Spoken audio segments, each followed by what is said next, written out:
Friends, ఈరోజు అయితే మేమైతే ఇడ్లీలు అయితే వేసినాం. చూడండి, ఇడ్లీలు అయితే అయినాయి. పచ్చిమిర్చి తీసుకోవాలి, కొంచెం చింతపండు,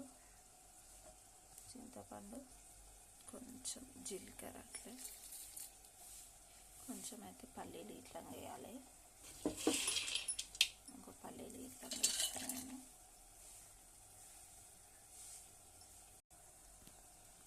సరిపడా ఉప్పు ఇట్లా మిక్స్ చేయాలి. కొంచెం అల్లం నీళ్ళు అన్నమాట. అల్లం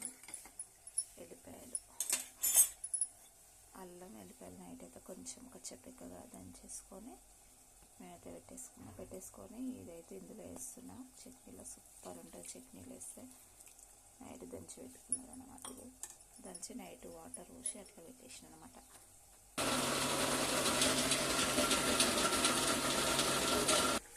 ఇక్కడైతే చట్నీకి అయితే పోసి అయితే పెట్టేసుకున్నాను. నేనైతే పచ్చిమిర్చి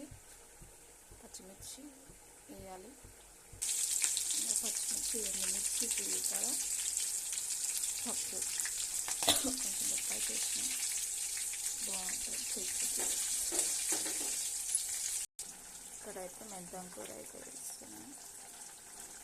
ఆకుకూర అయితే వేస్తున్నాను, మెంతం కూర. పల్లి చట్నీ అయితే కంప్లీట్ అయ్యింది. పల్లి చట్నీ ఇటు ఇడ్లీ కాంబినేషన్ సూపర్ బాగుంటుంది. టేస్ట్ ఇట్లంగా చట్నీ అయితే కలర్ఫుల్గా ఉంది, బాగుంది. చట్నీ టేస్ట్ ఇట్లా సూపర్ ఉంటుంది. ఇడ్లీలకు నంచుకొని తింటే. ఈరోజు మా టిఫిన్ అయితే ఇది. ఓకేనా ఫ్రెండ్స్, మీరేం చేసుకోరు అనేది కామెంట్ బాక్స్లో కామెంట్ చేయండి ఫ్రెండ్స్. ఓకేనా ఫ్రెండ్స్, మేమైతే ఇడ్లీలు అయితే తీసుకున్నాము. ఈరోజు అయితే టిఫిన్ అయితే ఇడ్లీ, చట్నీ, కూర అయితే వేసినాం. ఒకసారి అయితే ఇక్కడ అన్నం వండేసినాం. ఓకేనా ఫ్రెండ్స్, మీరు ఏం తీసుకున్నారనేది కామెంట్ బాక్స్లో కామెంట్ చేయండి ఫ్రెండ్స్.